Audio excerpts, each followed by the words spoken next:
Pulp MX Network production. Welcome to the Troy Lee Designs and Racetech Suspension and Engines Blair Matthes Project. All right, everybody, welcome to another edition of the Troy Lee Designs Racetech Blair Matthes Project. Thanks for watching and listening. We added up our numbers for the first 3 months of the year. This is a brand new show, and we really appreciate it, man. They are really good. The views are better than the listens, which for the pulp world is rare because normally we have better listens than views.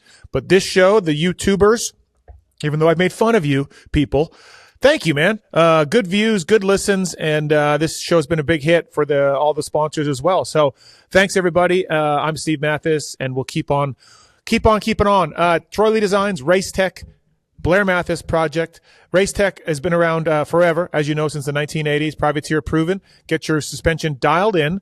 Get it working for your right weight and or speed. Tell them you listen to Pulp, and you get a discount on that, too. There's authorized Racetech service centers all across America. And Racetech does a lot of stuff, vintage stuff. They got it all, flat track, street bikes. Their website's super informative over there at Racetech as well. So you can just even get the setup stats that you need on racetech.com. And Troy Lee Designs, man, Justin Barcia rocking the Troy Lee gear for a number of years, looking great, whether it's Seeley or Ernie or whoever. Troy Lee Designs got a long history in the sport of making riders look good, and Troy Lee himself always looks cool. Who didn't have one of those Aero 2 visors? I guess I'm dating myself, but I know I did. TroyLeeDesigns.com to learn more about mountain bike products, helmets, gear, to learn more about the motocross products as well. And if you want to save with Troy Lee Designs, email us using the contact form on PulpMX. We will send you a code to save direct from Troy Lee. Thanks to Troy Lee, guys, for coming on board. And as I said, the numbers are great. Thank you. And a lot of it due to the guy that I co-host this with, the Daniel Blair. What's up, DB? What's up, Steve? How you doing on your last few minutes at home before you head out early, dude? Overachiever this weekend. I like it. Yeah, heading to New York early with the wife to do some New York City things.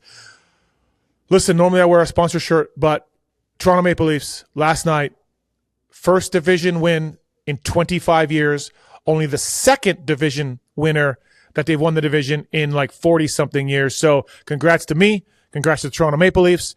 The cup run starts now. So that's why I'm wearing this shirt in honor of the Toronto Maple Leafs.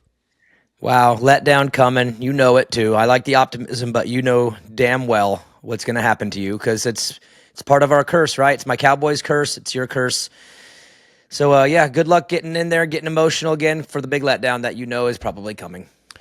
Yeah, the Cowboys and the Leafs have a lot of similarities for sure. And I know neither one of you two here, our producer, the fraud, Kellen Brower, he doesn't know anything about hockey. Neither do you, DB. But, yeah, if you just want to think of the Maple Leafs as sort of the Cowboys of the NHL, you're not far off. You're really not. High-priced players, really good regular seasons. We have better management than you guys do, but ultimately playoff failures is what we share. You know what, though? Loyalty. I like it. You're loyal. I'm loyal. That's why we support them.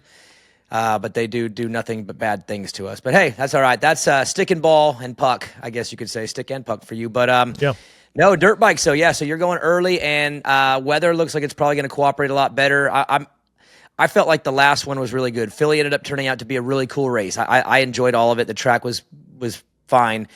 But it feels good to know during the week, like, hey, we're probably going to a normal race now. We can just, like, breathe easy. And for your trip, too, that'll be good to get there a little early. I think enjoy some nice weather. So bring it on. Let's close this thing down, man. 4 to go. And, a good weekend coming, I think, in MetLife. All right, Sexton had to win. He can't lose any points, and he did exactly that. He rode great. He broke Cooper Webb, which Kellen Brower, the fraud Kellen Brower, said that on Monday's show, and that was a little far, I thought, except then Phil Nicoletti, the Cooper Webb whisperer, also 20 minutes later said that Sexton broke Webb, thereby validating the fraud's statement. Because you just don't want to break Cooper Webb, right? He's an all-timer and all of that. But that's kind of what happened. And Phil said it and Kellen said it. And so he did it. Great. But guess what? Still can't lose any more points. 4 to go, Daniel. How many does he win? First of all, he's capable of sweeping them. We know that. Yes. But how many does he win? Well, first off, I don't think he broke him. He breaks him if he pulls off the championship. Then he broke him. I think this would be your bend, not break scenario where, yes, he beat Cooper Webb, but he did it in a way that he should have probably been doing it more often this year, which is be in front of him, get out front, hold the lead with no issue. So to me, as triumphant as it probably feels for Sexton to get this one, it really shouldn't feel this big because I think he should have done more of these throughout the season. But if he is able to go on a run here and win the last four, sweep him, or mathematically just beat Cooper from here on out, because it's not a guarantee they win everything, then it would be a break because Webb is a late season guy. He is the late season guy. He's the closer, and Chase typically hasn't done it that way. He didn't do it that way when he won a Supercross championship. Eli went out with the injury at Denver, and Chase just had to finish Salt Lake City, which he won. But he didn't have that pressure of having to. And in his outdoor championship, he was able to take care of that somewhat easy too there at the end. So Chase is being put in a position right now to have to do the unthinkable, which is chase down Cooper Webb and beat him to close out a title against a guy who doesn't typically screw up when he has to close out. So if you want to say he broke him, he's going to have to do it for 4 more races and get the title, because otherwise this is just one night in what would be a weird season for him, a season where he's only won 2 regular main events through 13 rounds, which is, again, super rewarding on the night. But if you look back to the season, there should have been three or four more of these, I think. Yeah, look, there's 4 more to go. Chase is really good at Salt Lake. Even last year when it wasn't going his way on that bike, on the new KTM, he closed it out with a win. So let's give Chase Salt Lake, right? Yes. No matter what. And I would say Denver would be high possibility too, high probability. Yep, Denver I'm with too. you on that. We can give him Denver, I think. That's 2 out of the 4. But I'm sorry, man. Webb will beat him or take one of these next 2, and that'll be all that he kind of needs to do. Yeah, and who's going to play a weird role in this possibly is his teammate, Aaron Plessinger, because right now AP is riding maybe the best we've seen him. It's funny because you and I talked about it on this show back in probably February, like, hey, man, like what's going on here? But he has really flipped the switch. That heat race with Webb that was as awesome and dominant of a heat race when we've seen in a while. So if you're Chase right now, I think you need more than just wins. If you're going into it thinking, all I got to do is win these 4 and win out and I got it, that's a high standard to hit. But you just got to beat Cooper, and AP could beat him right now too. So he's going to weirdly play a role in this thing. I know there's the team tactics talk, but you got to be honest, AP and Cooper are really good friends. So there's no chance in hell he's going to get in there and involve himself in any other way than just trying to do well. But he's the one guy right now in the field that I actually think could get in the middle of them in either direction. If Coop wins this weekend, I could see AP second and Chase third. That's just a reality. So I think he's going to actually end up playing maybe a role in this thing because the way he's riding, and I do know just from my history with KTM, those bikes are better on the hard pack. This generation frame and model has been better on the hard pack than the last one. I remember when Cooper and Marvin and AP, they were all on the team when it went from one to the other, and they all said we had a soft track bike that turned into a hard pack bike. So I don't expect AP and Chase to be anything less than really good on the way out, and AP might play a role here. AP's riding great. I agree with you on that, but I disagree with you with AP playing a role. Generally, late in the season, the top dogs move over and don't make it very hard for the title contender guys. They don't want to do this, right? I mean, Jason Anderson would. He's DGAF, and Ken Roxon might. But I think in a case of like a Justin Cooper or Aaron Plessinger, if they're caught, if they get caught by one of the title guys, they're moving over, or not moving over. They're just going to make it easy. They don't want to get involved in this. I mean, I'll disagree, but when I say involved, I mean just because of the way he's riding. He's going to be up there. He's going to play a role in the story on the way out. And what a weird dynamic for him though, because he's Chase's teammate, but he's buddies forever with Coop. Like they're boys. So he's got a teammate and a friend, and you're right. He probably wants to stay out of it, but at the same time, he's driven to do well right now, and he wants more wins. And he's one of those guys that probably looks at his 450 career and goes, man, I wish I would have got more, and now's a chance to get him. So I see him taking care of AP first, and not deliberately getting into this thing, but he might accidentally just because of the way he's riding right now. Yeah, no, you're right about that. Justin Cooper, I think he's going to stay with Star, but he needs some podiums to auto renew. So he's going to be going for it, and AP's been riding great. Those two guys can get in the mix. And Kenny, look, Kenny's whatever percent you want to put on it, less than 100, that's what he's doing right now. And he went out and had a big lead and led a bunch of laps and ended up third on the podium. So those three guys are going to affect Chase Sexton and Cooper Webb going forward from here. Somehow. Yeah. Somehow. But honestly, we've seen it time and time again. I think those two, we got 4 races left. I would bet they go 1-2 in some order in at least 3 of the 4 going forward, because that's how these things end up at the end of the year. Yeah, and think about Chase. He's got to win all 4 to guarantee it. And the odds of that is very small for anyone to win what would be 5, because he just got one. So that would be 5 straight out. It would be incredible. And then the odds are a lot better that Coop just has to win 1 of 4, which you feel like that's a gimme. He's going to win 1 of the 4. But at the same time, I will throw this on Chase. And obviously, he can handle the pressure. He's one of the best in the sport, but I'll throw a little extra pressure on him in a good way, good type of pressure. But if he is able to win 4 more, close this thing out and win this title without it being some kind of Webb problem, just a straight up win, that really does a lot for his brand, I think, overall, because he is seen kind of awkwardly by the fans. I think the fans see him as like great, but not really, but then they kind of see him as kind of like the guy who gets lucky, but not really. Like, he's got this weird image.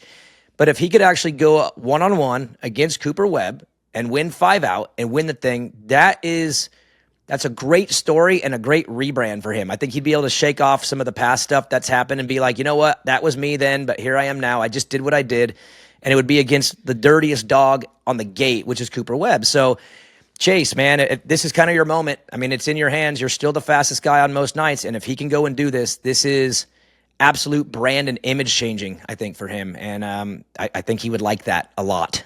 Yeah, that's a good point, Daniel. I don't really, in my thinkings of the shows and things like that, I don't think too much about what the fans think of these guys, because in my eyes, a lot of they're fickle. They come and go, and everybody likes somebody, and everybody doesn't like somebody. That kind of stuff. But I think you're right. Sexton's it's his overall character assessment, which is the dude is unbelievable, but he blows it. Like, it would be a big flip on that. There's not like a Sexton army out there, right? There's just not. He's got his people that he likes, or the people that like him. And he's a bad dude. Everyone will acknowledge how bad of a dude he is on a motorcycle, but there's maybe not the blind loyalty to Chase Sexton that there should be for a rider of his caliber. And like you said, if he gets this thing done against a dude that's just the ultimate closer, then good point, Daniel. That's why the numbers on this show are so good, because those points like that. So, hey, by the way, thank you to the folks at firepowerparts.com. They got great loading ramps. Daniel knows all about that. Randy Richardson may know something about the Firepower loading ramps. Great stands, chains, featherweight lithium batteries. Firepowerparts.com. All hard parts, go there, check it out. They got a lot of cool stuff going on, and they have all sorts of things for your motorcycle. So, and it's good quality as well. Thank you to folks at firepowerparts.com. Maxxis tires as well. You look at Hunter Yoder putting it in a showdown main event with his Maxxis tires. Fast Freddie Noren putting in main events with his Maxxis tires. Jeremy McGrath helped develop them. Maxxis.com, and I don't even need to tell you about their mountain bike tires. Maxxis rules the mountain bike tire world. So thank you to the folks at Maxxis for coming on board. We'll tell you more about the other guys later. All right, DB. Cole Davies, we discussed it last show, a lot about Cole Davies, so I don't want to get too much into it because his kid's phenomenal right now. And, you had a big part in helping that. Will Hahn talked about it on Monday's show as well. So Ben Townley, the fraud's going to get mad here, but he loves Ben Townley. Ben Townley won 3 Supercrosses and the title. Now, obviously, outdoors, Ben Townley has Cole Davies covered. But I'm willing to say that Cole Davies, at 17, will be the greatest New Zealand Supercrosser ever. Because Townley's got one more win in the title, but this kid just reeled off 2, and one of them is a showdown. And then Shane King and Josh Coppins, they're not really in the mix for greatest Kiwi Supercrosser. So, congratulations, Cole Davies. You are the greatest Kiwi Supercrosser ever. Wow, what a statement. What a ride. 17 years old. Phenomenal. Yeah, and that one was it was different. I'm close with Wayne Davies, Cole's dad, and I talk to him after every race pretty much.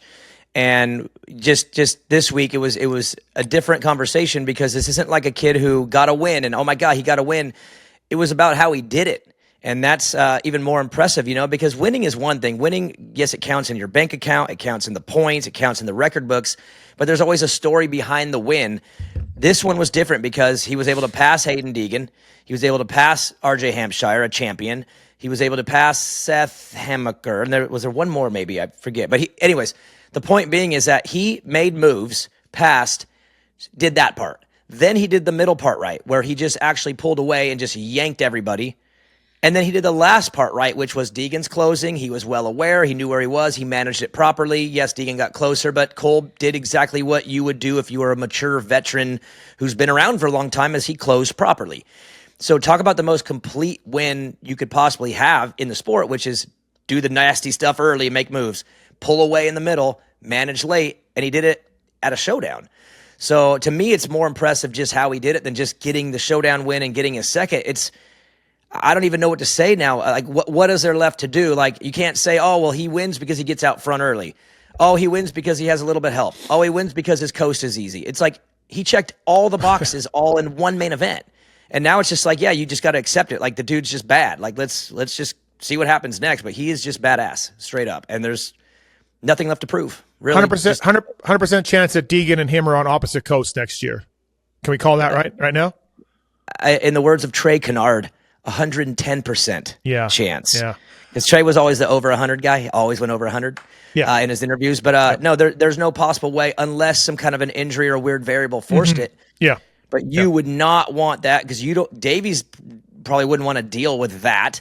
And Hayden ain't going to want to deal with that. So as a team, you're like, look, these two are favorites. Separate them, Yeah. I mean, and we heard that a little bit this year too, because Anstey could have rode west. But remember, they did the switch at the last second. Anstey went east, Deegan went west, because they didn't want to put them two against each other because they were probably the two most prepared to win. Right. Max proved that at the opening round too. So, no, you're 100% right, and it's 100% guaranteed. Barring an injury, no way do they race each other again after Salt Lake indoors, except for at showdowns. Let's bring our producer. Let's bring our producer, the fraud, in. Kellen Browery does a great job on this. But Kellen, reaction to me claiming Cole Davies is already the best Kiwi supercrosser ever. I don't disagree. Wow. BT was not as good indoors as he probably should have been. He did win that title, but he lucked into a lot of that based on the way that guys crashed out of good positions in that championship. So he was a much better outdoor guy, and Cole has certainly impressed me right from the get-go in Supercross. It's been insane. Yeah. Also, too, again, BT was in the era where Mitch could pull anyone out of the stands on that four-stroke, and they could probably top 10. Those bikes were so much better than the competition around back then. They had Drino Miller, who came from IndyCar, doing the motors. He's since passed away, but Drino had an early step on four-stroke development. And just think about all the dudes they put on those four-strokes and just crushed it, right? Darcy Lange and Darcy. And Sorby, and just name those dudes. But anyways, all right. Okay, Kellen, well, I really thought you'd, want to start claiming BT. Hey, I will say, though, to give BT some credit here, that video that he put up on Instagram of him coaching Cole in the whoops way back in the day, to be willing to throw that up there like that and be like, look, and it was detailed. I mean, he was literally coaching him in whoops. That's pretty rad to get that kind of insight and go back and see Cole at like 14 years old learning how to do whoops. And that tells me, again, that he's proud of what Cole's doing and how the impact that he had on it. And a lot of people had a lot of impact on this. You go back to Greg Moss in the earlier days of Cole's riding as a mini bike kid, and then Ben, and then Will. A lot of little pieces along the way, but at the end of the day, I'll tell you what Will's always told me is that Cole is one of the best listeners he's ever worked with. He listens, he looks at you in the eyes, he listens, and he goes and executes. And for a lot of kids, that's really hard because they're distracted, they're this or they're that, but Cole was a great listener and a great student. And you don't do what you're doing at 17 and look that way just by luck. That is a put together product. And the only way you're able to put together something like that is if the kid's willing. And as you've seen now in videos, and I'm sure Will shared it too, that kid listens and he learns, and he's a great product. From all that. So. No, absolutely. Troy Lee Designs, email us using the contact form on Pulp if you want a code to save. Race Tech as well. Tell me, listen to this show. to save with the folks at Racetech. I want to thank the folks at Seat Concepts. They've been around in business since 2009. Go-to brand for all things seat. Pulp 25 to save at Seat Concepts. Ride the world with them, supporting Factory Beta. The top beta rider right now, that battle is getting intense because Benny is closing this gap on Freckle. I think he's 2 back. But they support Beta, Phoenix Racing, and Pro Yamaha, and SLR Honda, amongst others. They got a Comfort Series, the Race 2.0, covers, seats, foams, complete stuff, all of it, seatconcepts.com, Pulp 25 to save, and Zool's bags as well. Whether you're taking the kids to a sporting event, whether you're going motoing, whatever it is, they got a gear bag that's so big, like Daniel and Ricky, his buddy Ricky, they could both fit in there together in these giant Zool's bags that they have. Zoolsbagcode.com, Pulp 25 code to save, and Triumph uses these bags, and Phoenix Racing uses these bags. They got great rollers on them as well, and all things bags, backpacks, roller bags, check bags, all of it. Zool's Bag Co, ZULZ bagco.com, Pulp 25 code to save with those guys. Okay, DB, the East Coast is heating up. RJ and Seth are tied. Vial's just back of there. Those guys have 3 races to go, 1 showdown. I don't know, man. Rank them. What do you think? Man, you know what's weird is that it feels easy to put Tom third because he hasn't won a race, and it's just been this weird topic all year. Like, man, he's not really doing that good, but he's had the red, whatever. But I still feel like that guy is a racer. Like, he finds a way to salvage the bad, and he also finds a way to maximize the average nice. And Seth's never won this thing yet, and he's also new to being in this environment, closing down a championship. RJ is still RJ, and RJ, hey, without that first Daxton Bennick crash that caused the red flag, RJ is, the points don't look the way they look. He was in a bad situation after the first start, so he got a little bit of a gift there on the second one to get back in it. So you can't just put all your trust in those two, where Tom is a 2-time world champ and a defending Supercross champ, and he keeps surviving all this to sit right there. So I would put him third of the 3 because you got to win. He's going to have to win 1 or 2 of these things. But I don't know. Let's just start there, Steve. Do you feel like you can't just put Tom like a lonely third in this thing too, because the dude's a champ and he just survives all the nights no matter what, and he's still right there? Like, or do you have him like way third in this? Because I still feel like he's right there behind the other 2, and I can't really count him out yet. I have him third, not right there though. Like, he's trending downwards right now. When you look at Foxborough, you look at the crash in the heat race. In the LCQ, I know he just wants to get in, but Gavin Towers beats him, and then in the main, late in the race, Joe Schmoda gets him. Like, first of all, Joe's good. He's a winner, but Joe should not catch and pass you late in the race. He's not like an all-timer to do that. So that was a little concerning. So Vial's stock right now is going down a little bit. So I don't put him right there with those. I put him 3 and a clear third at that. He doesn't have a win this year, all of that. And then I don't know. Like, I'm with you. I'm with you on clear third. Like, he's clearly the third. I just have this suspicion that, like, it ain't over for him all the way yet. He's too credentialed, and the math is just there. So it's just, I can't be like, man, Tom's on his way out. He's going to lose this thing by 15 when it's all said. I for some reason, I just can't buy into that all the way because he's too credentialed for that. But I'm with you for sure. Clear third. Kellen brought up some good points on Monday. Like, RJ is tied for the lead, but it took a red flag because he did RJ things in the first turn. And it also, in the main event, like, he got RJ'd. His legs came off. He pulled a wheelie. Like, there was a lot of things going on with RJ. I wrote this in my Racer X column that comes out today. I wouldn't want to live RJ's life. That's too much on the edge for me. I don't want to do that. I'm older. I want a more calm, sedative life. So I'll go with Hammaker for those reasons. Like, he seems to be better. He doesn't seem to crash. He did have that issue. He's working with the Lawrences and Michael Byrne to get rid of that, and he's been really steady. Don't forget, his only bad race was because of some bad chicken, food poisoning, round 2. Yeah. Otherwise, dude, he'd be 10 up on this thing. So I will go Hammaker, RJ, Vial. I think I'm with you. That's where I would put my financials. If I had to bet, I would go them. I still think it's going to be a dogfight to the end. I do think the showdown will probably play a role, just because of just the math that's involved in a showdown with these West Coast guys. You got to imagine Juju's going to be like extremely determined to be strong at the showdown and end right. Cole all of a sudden is just like emerged as the guy. Hayden's not going to just cruise it in because I don't think he's wired that way. So I think you've got some serious Joe Shimoda. He's won in Salt Lake before. I think the West is going to be extremely motivated to just straight up have a great night, regardless of what their points look like.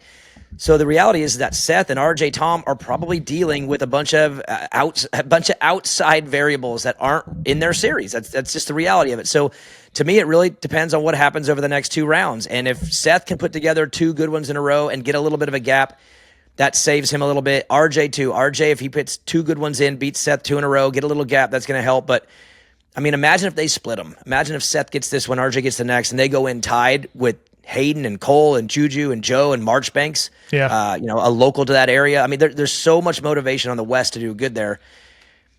We may be walking into one of the coolest finales ever where one coast matters nothing and the other one is literally up for grabs tonight, and there's a bunch of people that have nothing to do with it, just trying to do their own thing. It sets up to be amazing, but I am with you. Seth, to me, seems like the more polished version right now. I think he would have won Birmingham if he didn't wash out in that very first lap. If he didn't win that, he probably sweeps the night. He seems to be better right now. And so I will go Seth, but I don't think it's going to come down. I don't think it's going to be easy. I think it's going to be an absolute fight to the last lap of the showdown. And look, one thing I really like about, and you mentioned this, Vial's a champ, indoors and out, over there in Europe, outdoors. And RJ's clutch ride with Levi Kitchen 2 seconds behind him for 15 damn minutes at Salt Lake was really impressive because he didn't do RJ things. So both of those guys, I really like those rides in the clutch. They've shown that. Seth hasn't done that. He hasn't been in this title fight. He hasn't had a clutch title ride. So he's got to show that and not let it mentally melt him down and all of that. So give the point if it gets close and it comes to Salt Lake and you need some clutch riding. We know RJ and Vial can do it. We don't know if Seth can do it. So that's a. How about this? We had to figure it out stat-wise, but we don't often get 2 defending champs ending up on the same side. That doesn't happen all the time. If ever. I can't remember off the top of my head. I'm sure it has. But think about from Seth's point of view here. You go and win that championship and you take down 2 defending champs and you do it late. Oh, I mean, that's a great story for him to not only get his first championship, but be able to say, hey, I had 2 defending champs on the same coast, couple points apart with a couple rounds to go, and I closed and beat him. Like, that would be very big for his brand and his image moving into his future. So for Seth, there's extra motivation there to take down 2 champs. Yeah, sounds good. Looking forward to it. Also, thanks for everybody for listening and watching the Race Tech TLD Blair Matthes project. DB, Barcia, Craig, which one you want to tackle first? Well, I mean, Craig, because I was super high on his return. You're super high. Wow. Okay. I'm not high anymore after the last few rounds. Okay. You know what? A few weeks back, he's so talented. He's a very good rider. And I also know that he had a history in the Yamaha that was good. I felt like he was motivated to come out and be pretty strong. And I felt like the field would maybe allow it. And I was off on that. So, just straight up off. I just hope, again, for his sake, that he can get it together in the summer, build, and then be able to come back next year fully strong because he hasn't had a fair shake at the 450 class yet. Even this year, it's still not a fair shake at it. So I was definitely wrong in my assessment on him, but I still have the same hopes that it comes around and he gets a fair shot because I would like to see him full strength on a 450. He's good enough to make things interesting for the whole class. And but so far at this point, Steve, yes, not super great so far. It's been rough. He's a good guy. He's a good friend of mine. I consider him one of my friends amongst the riders. And I got to call it like it is. It's been rough. Now, in his defense, he comes back to a Triple Crown in Birmingham. Those are really taxing on riders. Everyone says that. They're more tiring than a normal race. So he's got Birmingham. Then he runs into Foxborough, and we know what that's all about. Then he runs into this place, which was tough. Ruddy and sort of Seattle. Then he runs into Seattle. Then he runs into this place. He hasn't had like an indoor, normal. He's not going to get an indoor race, but hasn't had like just ideal condition Supercross yet. So that's the only caveat here. Yeah, other than Birmingham, that first Triple Crown, he hasn't had a hard base to ride on yet. He's been riding on mush for 3 weeks. So, so maybe for him, again, 2 more rough weeks. Maybe he's just working out the kinks. Maybe Denver and Salt Lake are better. He's been great in both of those before. Yep. So Maybe he can end Supercross with a little bit of juice going into Paula, a place where he's been very good in the past too, on a 450. So I'm with you. I like Christian, so I want the best for him. But it's been a rough return and a rough stretch of the schedule for sure. Well, and you do wonder because like he went to Star to work with Deegs and the 250 guys. That was his sort of why he got hired. Then the Deegs things doesn't work out for whatever reason.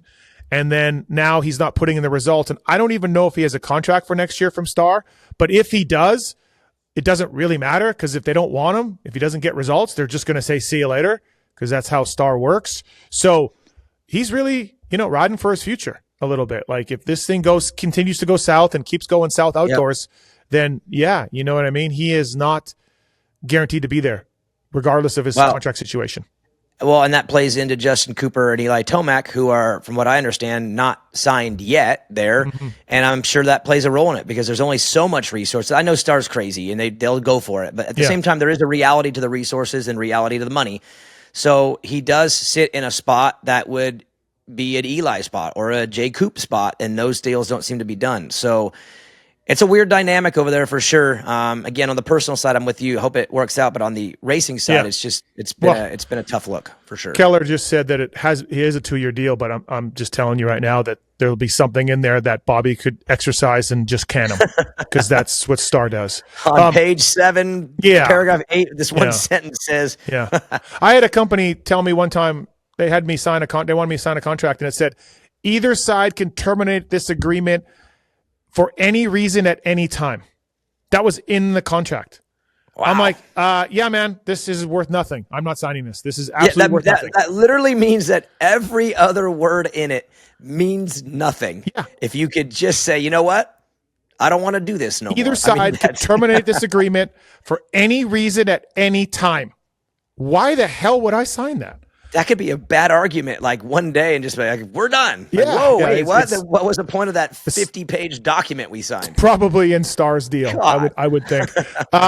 Hey, listen. So Barcia, not working out really well. I brought this up on Monday's show, Daniel. Like, if you're Barcia, you start out a little slow, but you got some company. AP's around, Malcolm's around. You're all in the same area. You're riding during the week, but you're all like 6, 7, 8. Not really working out, but whatever. Everybody wants to be the top guy on their team, but, you're like, whatever. And then so now we are deep into Supercross. Malcolm's got the win. AP's got the starts and a win. They've got podiums. They're riding well. And everyone has taken a step up except for the 51. He's in a dark spot right now. He had a brake problem. He said it's happened a couple of times to him. His finger is smashed. He crashed during the week. His finger looks like something like from, I don't know, like Jaws or something. So he's in a bad place right now, and he needs a ride. Not good. No, I would say with him, just knowing him the little bit that I do, and then knowing his history, I think he feeds off the vibes a little bit. Think about it. When he was at a bad place with Yamaha for a while, but then he was at a good place with Yamaha at one time, depending on the personnel. Then he went over to TLD, and to me, there was like crazy good vibes because of Troy, and there was that relationship. And to me, remember, Gusgas was fun, the fun team. I really feel like he connected there. And this is just a question that I would have for him if I talked to him. What are the vibes like now that everything has changed? Because yes, he's at Baker's, so he's riding with AP and Malcolm, but on the weekends he's with Gas, and it's no longer the fun team with Troy and the people that he went there for. Now it's more of an in-house program. So I don't know what his weekends look like.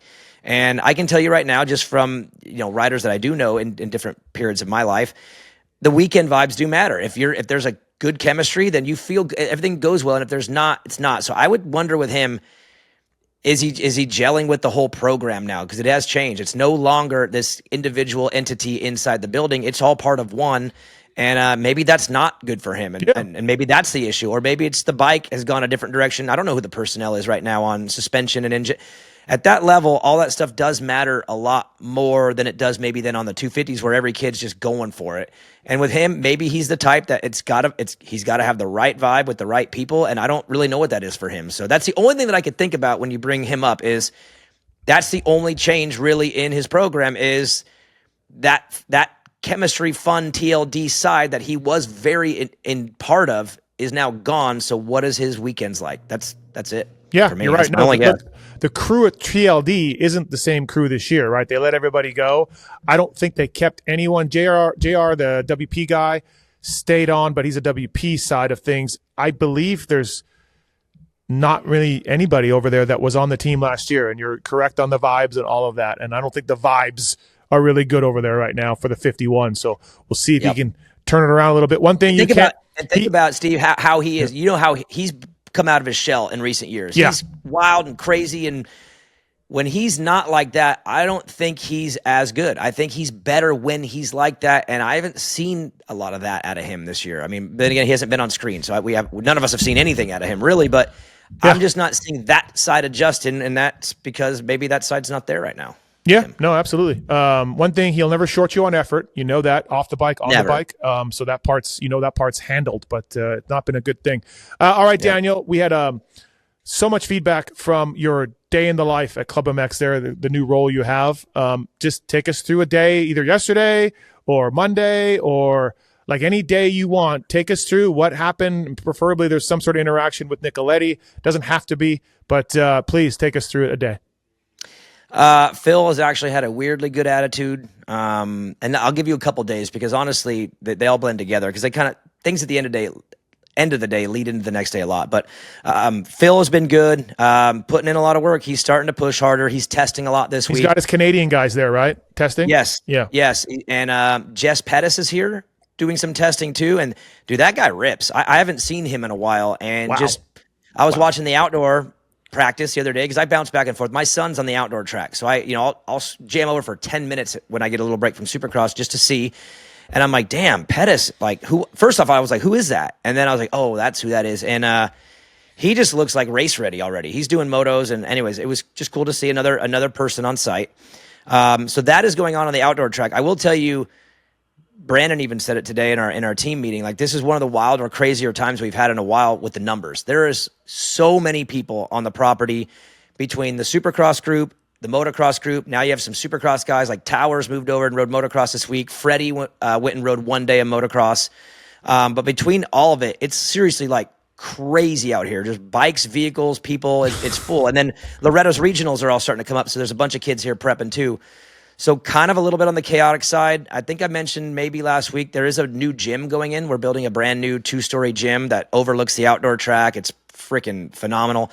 They're all on site too, which is right by the pro shop. So there's like a construction zone by the pro shop. So it's like, anyways, that part of the property is madness. Sorry, cough there. On the Supercross side, we have a Chad Reed showing this week. Chad is on site. Okay. They were here for the weekend. They had the Blue Crew, Yamaha Blue Crew weekend ride. And so he was here for that and he stuck around all week. And today he coached Supercross with us. And dude, everyone, I mean, eyes were open listening and it was pretty incredible. There was also, Mr. Side apparently made a return to Club MX. Mr. Side was out there. Yeah, Mr. Darkside was there, and he actually jumped out on track, middle of the moto, gave my son like a, what are you doing? And Evan was all freaked out. And sorry, I'm getting a little bit of a cough here, but it's emotional talking about Club MX and everything. It's not emotional. It's not emotional. I have like something in my throat, but no. So Chad's on site right now, and coaching mentality, just talking to the guys. Then he went over and took a group over to the whoops, and they didn't even ride the whoops. They just talked about it, and he just went through like layers of lessons. And no, it's just rad. It's rad because JB's on site. It's just chaos right now, to be honest with you.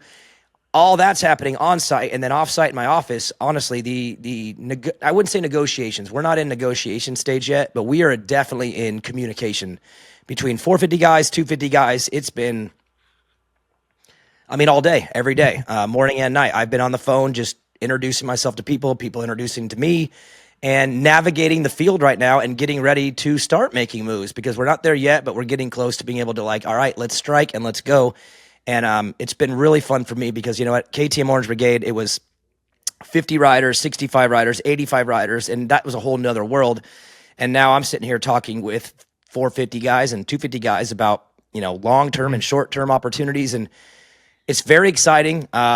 I wouldn't say overwhelming, but it's definitely like kind of a tidal wave of communication and talking to different agents and dads and riders. And With all that said, I will tell you, we did actually put out an offer today, the very first one that I've done myself, but it was to an amateur.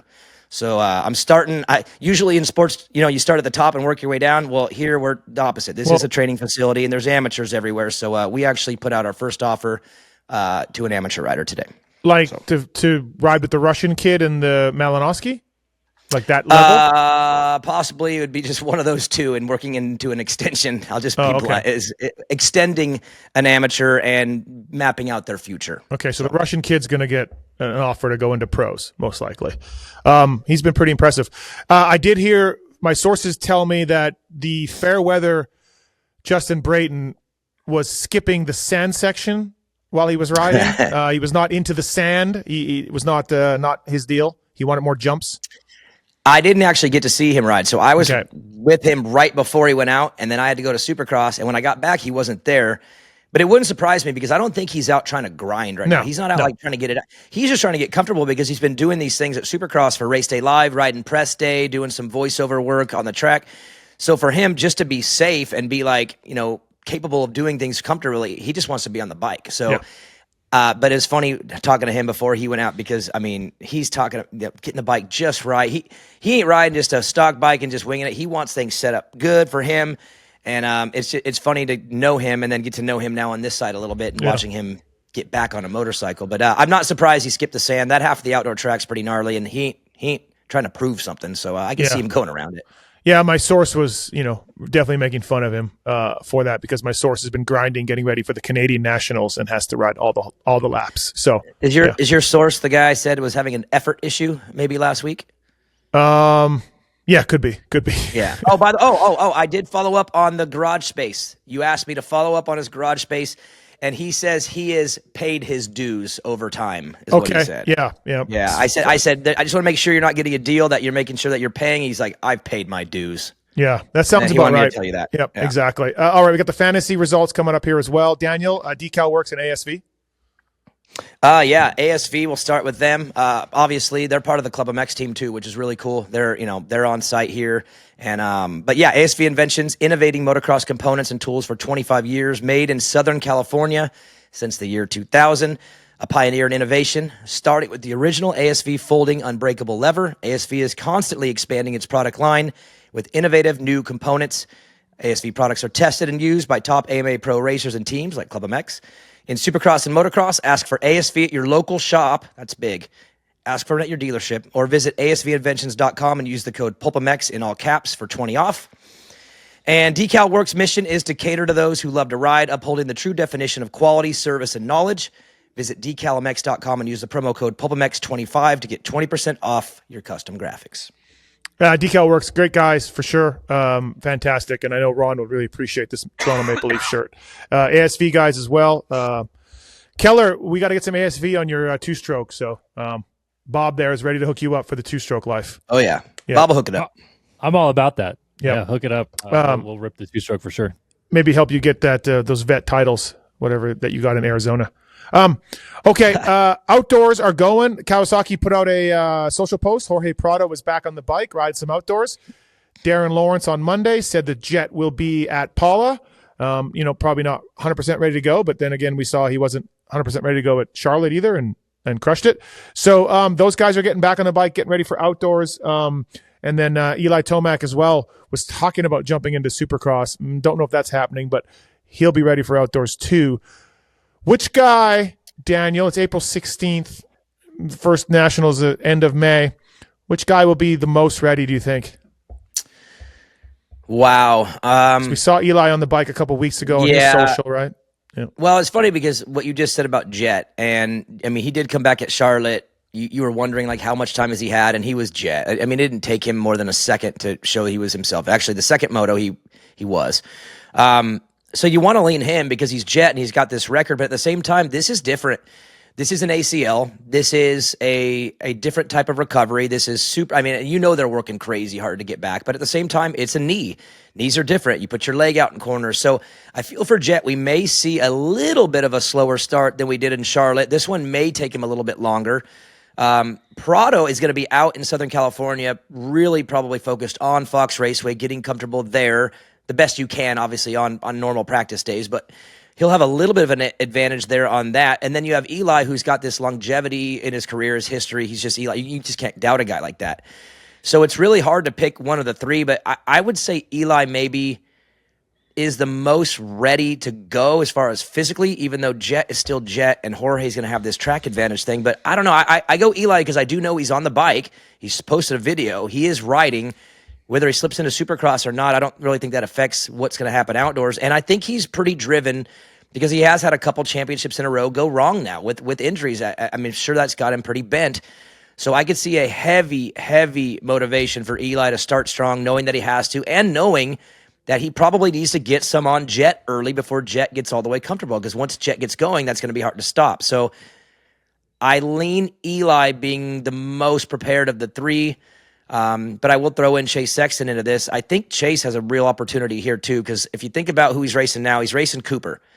He's going to trade that in for Jet, Eli, and Jorge. Like, that's a heavy swap for his title defense outdoors. But if you're Chase, you better be good at the first four motos. You better stick both Paulas and both Hangtown motos, because all three of them are probably going to get better once it goes east. Eli will get stronger. Jet will get more comfortable. Jorge is going to get more East Coast style tracks. I think fits the GPs more. So I'll just flip it back on to Chase, man. You better have an incredible run in California, because the others are going to get better very, very fast.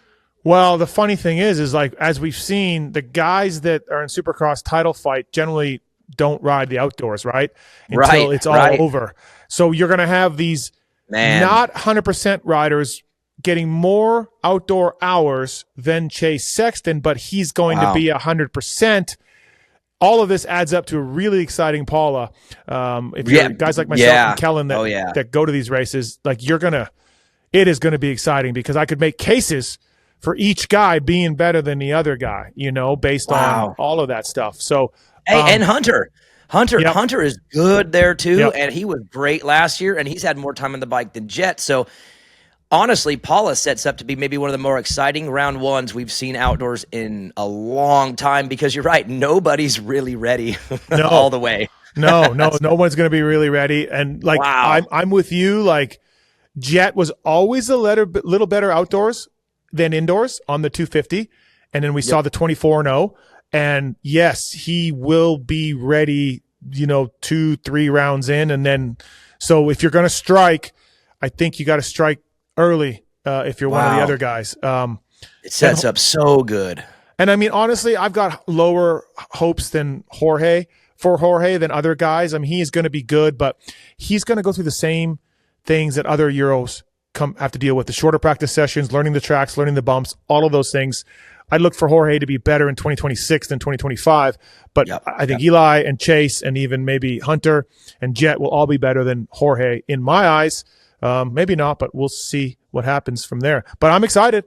I'm always excited near the end of Supercross. I'm ready for outdoors to get excited, and then near the end of outdoors, I'm over that. Let's get Supercross going. It always works out that way for me as a media guy or a fan or whatever you want to say. So, and then how about 250s though? Is kind of the same. Like, Hammaker's probably not getting ready for outdoors right now. Neither is Tom. Neither is RJ. Deegan has a nice little advantage now, as long as he doesn't kind of blow these last two. He's got a 17-point lead. So Hayden's able to right now really get focused back on outdoor and defend his title and come out swinging. So yeah, the 250 class doesn't feel as exciting going into round one as the 450, because the 450 is so much unknown, where the 250 feels a little bit more known. I feel like I kind of know what I'm going to get there a little bit. Deeks is a beast. A little bit, but Deeks is a beast outdoors, man. His fitness is so good. His style of hanging it out suits motocross more than Supercross, and heavy favorite in my eyes. Deeks to do the heavy outdoors. Favorite. Alpine Stars, their boots, right? And their gear, but they also just make protection gear, whether it's knee cups, whether it's elbow guards, whether it's the A1 plasma, whether it's the A5 chest protector. They make over jersey ones, under jersey ones. They've got complete body armor stuff, a neck brace, of course, that they brought out years ago. Alpine Stars protects. Their name, the game. And I've been wearing some of the Alpine Stars bicycle stuff too. So check that as well. Thank you to the folks at Alpine Stars. Zool's Seat Concepts, Firepower, Maxxis, ASV Levers, Decal Works, all on board with us. And of course, TLD and Race Tech. Fantasy time on the TLD Race Tech Blair Matthes project. Well, Daniel? Good work. Don't call it a comeback, but Good it work. has begun. And I know you're feeling the pressure. I know you Not are. at all. Here it comes. You picked up 5 lowly points on me this weekend. That's all I needed. Dean Wilson was my rider. I said 14th. He got 17th. Cole Davies was my rider. I said 3rd. He got 1st. And then where I really blew it was Daxton Bennick. Get well soon. Dax was KO'd himself again. Not good. And I said 9th, and he got last, so for 13. And then Daniel, for you, Dean was also one of your guys, and you said 9th. He got 17th. 9th. Kellen. When he said 9th, I'm like, no way. No chance. I am way too optimistic on people in their first race back, and I've learned my lesson. So, Kellen, just give me guys on their first race back, and I'm going to be late teens from here on out. Joe Schmoda, though, you said 4th. He got 5th. Good job. And Chance Hymas, you said 6th. He got 10th. He had a late fall, which didn't help things, but he was right around 6th, 7th when he went down, Daniel. So that one could have been really good for you. All told, I had 18. You had 13 off, and you picked up 5 on me. 161 for you, 143 for me. I am not worried. No problem. And now it is time for the fraud, Kellen Brower, to give us the picks for this weekend in New York / East Rutherford / New Jersey. All right, so this week around, I went with guys who are close in points as our theme. Here we go. So we're going to do 2 450s and 1 250 East Rider. And I'm going to go back and forth with you guys. So I'll lead off with Steve. For you, Steve, I want you to tell me where Malcolm Stewart finishes this weekend. 4th in where the hell we were? Philly. I think I'll go 5th. 5th this weekend. All right. And then for you, DB, the guy that is right behind him in points, Justin Cooper. Ooh. Hometown race, you would think. Home-ish town. No, it's home. Close. It's hometown. Yeah, it's his closest one. Does he pick up some vibes there? Let's go. That was too risky. Let's go 5. All right. You guys both think they're going to end up in 5th. Cool. Yep. All right, back to you, Steve. We'll go with the beta number 2 rider, Benny Bloss. Benny's been on a roll lately. He's been riding really well. I will go with 11th. 11th for Benny. And then for you, DB, the man who's right in front of him, his teammate, Mitchell Oldenburg, 2 points up right now. I'll go 2 spots up. I'll go 9. All right, 9th for Mitchell. And then into 250 East, we go back to you, Steve. This is going to be a tough one for both of you guys. But, Steve, you got Austin Fortner. Oh, it's not good. Sound the alarm. Let's go 11. All right, 11th, not bad. And then, Damn, man, I like all your. I think I would have picked the exact same spots you put. Yeah, I ruled this game, Daniel. Despite Kellen trying to make me look like an idiot, I'm overcoming all of this. And then to you, DB, the man who's 4 points ahead of him, Henry Miller. Oh, okay. Underrated. Henry Miller, underrated. So underrated, dude. He's really good, man. 10. 10. Yep. All right. Well done, gentlemen. Best of luck. Man, yeah. Well, I mean, we're going to need someone to just blow it because all those picks are pretty. I think we're pretty close to where they could be. Doesn't it feel right, Steve? I think all those picks feel right. Yeah, I think we'll get good again. And it does get predictable by the end of Supercross for sure. We've seen that over the years. So, but I'm going to continue to rule this game. I'm really happy with it. 18 down. Yep. The comeback started last week. Like Chase Sexton, going to sweep out. Quickly on Daxton Bennick, do we think he just sits it out, Daniel? You mentioned how close you were to him and how you're a big fan of him. This is 2 hard concussions now in 3 months or whatever. Got to just, see outdoors.